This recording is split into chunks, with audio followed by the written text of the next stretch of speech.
y a un maral de Prague extraordinaire dans Netivot, à la fin du premier chapitre, dans Netiv Torah, qui dit que la Torah est supérieure à tout, supérieure même au Kivud Avaim, supérieure même au Beth Amikdash, parce qu'elle est à l'origine de tout. Et ça, il faut comprendre cette idée.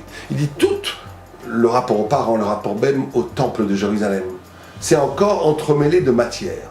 Donc dès que c'est matière, c'est chelki, comme il a dit, c'est-à-dire dès que c'est matière, c'est par définition sectionné, ce n'est pas total, c'est particulier. Le seul rapport à la totalité, c'est quand tu étudies la Torah. L'étude de la Torah te permet un rapport à la totalité de la vérité, qui englobe la totalité de l'être, et qui te permet d'accéder à la vérité en soi. Mais il dit plus que ça. Il dit que le rapport de la vérité, le challenge du rapport à la vérité, c'est lequel? C'est comment on considère cette vérité. Si on la considère de façon référentielle, c'est une référence, on est à côté de la plaque. C'est qu'on a la vérité ici, devant nous, et on s'y réfère. C'est déjà pas mal. La plupart des gens, ils ont le mensonge devant eux, ils s'y réfèrent. Mais il dit que même si tu as la vérité devant toi et tu t'y réfères, c'est pas bon. Alors qu'est-ce qu'il faut? Il faut que la vérité, la Torah, soit vécue de telle façon que je me considère moi-même, mon existence, mon être, mon essence, comme l'émanation de cette Torah.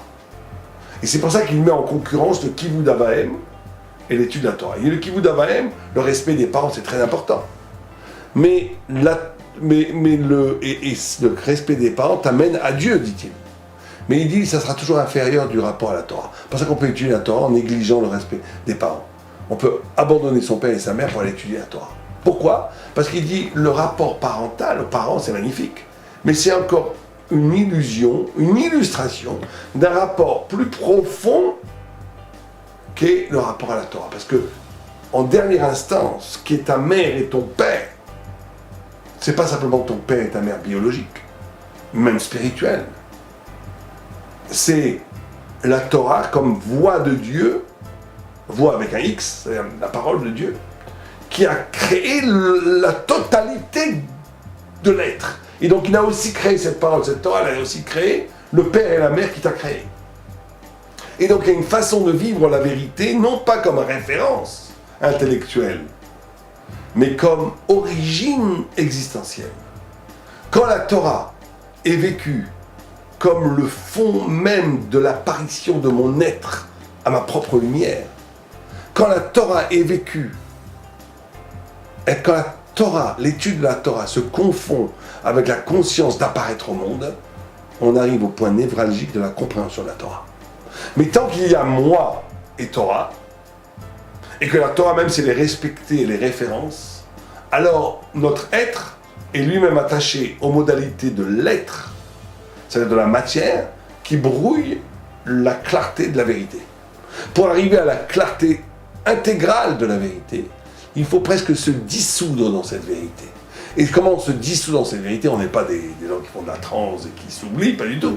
On se dissout dans cette vérité en s'identifiant à elle, c'est-à-dire en considérant son apparaître, sa personnalité, sa capacité de penser, de ressentir, d'aimer et même de haïr, ses émotions, ses actions et ses pensées, tout ce qui caractérise notre existence, de le considérer comme une émanation de la parole de Dieu, ça veut dire une émanation de la Torah.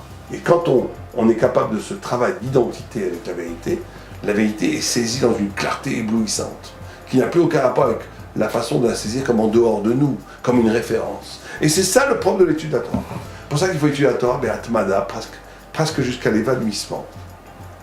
Parce qu'on se colle aux paroles de la Torah au point que la Torah, ma respiration, ma vérité, la compréhension, tout ça ne fait plus qu'un. Et alors là, on est capable de toucher au bonheur de la compréhension divine qui échappe à toute référence de l'être. Aleva Elenu.